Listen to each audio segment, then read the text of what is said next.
Kentucky. Oh. It's okay. It's okay. Thank you, Madam Chair, for your excellent leadership in holding this hearing. And let me key in on Dr. Kwok's testimony when she talked about these ASEAN countries or Southeast Asian countries, they don't want to be forced to choose. They don't. This does corroborate some of the public comments and some of the analysis from our embassies when I traveled to Thailand, Singapore, Indonesia, the Philippines. But, you know, privately in our meetings with our counterparts, they do want to choose. They want to choose the United States. That has not changed from the Biden administration to the Trump administration. I would argue, especially Indonesia, a vibrant democracy, they want to choose.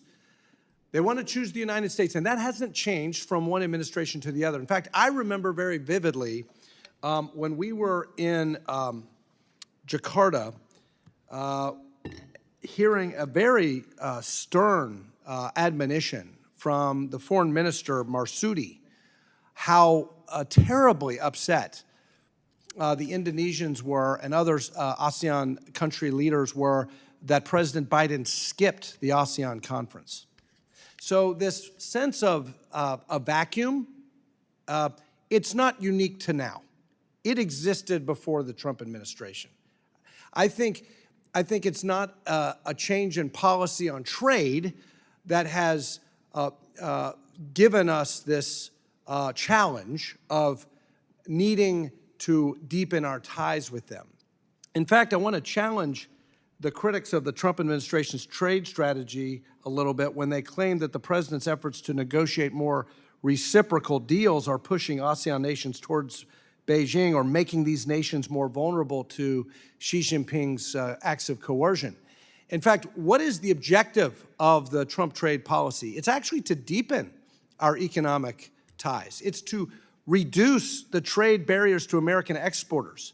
And so if the end goal of this is more reciprocal trade between the United States and ASEAN, this has enormous potential to reverse the sentiment expressed by Foreign Minister Marsudi that the Biden administration was not paying enough attention to ASEAN.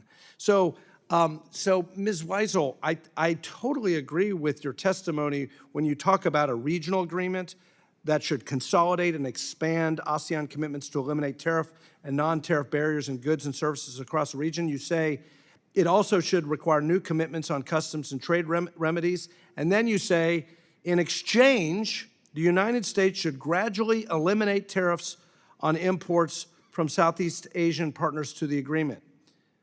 That sounds exactly like the America First trade policy. We're asking them to lower their trade barriers to American exporters, and in exchange, we will reduce tariffs on them.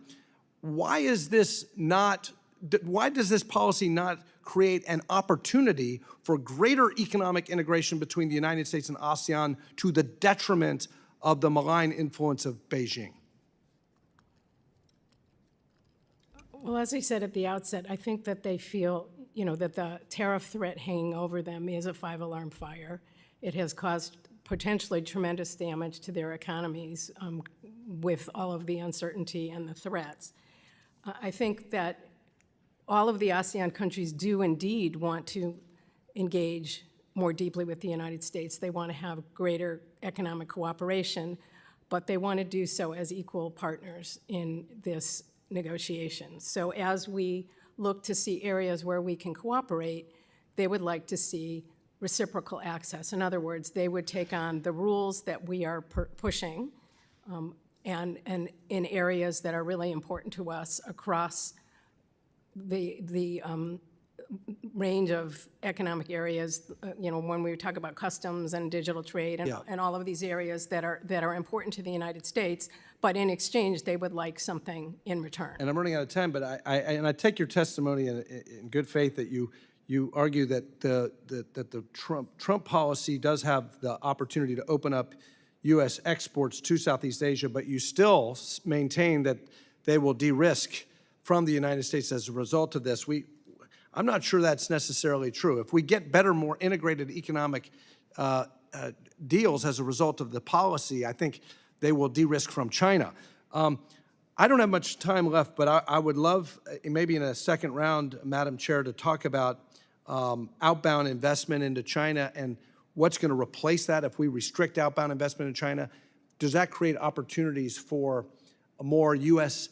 investment into ASEAN as a way to relocate supply chains? My ranking member has just left for another engagement, and I wasn't planning on doing a second round, if you don't mind.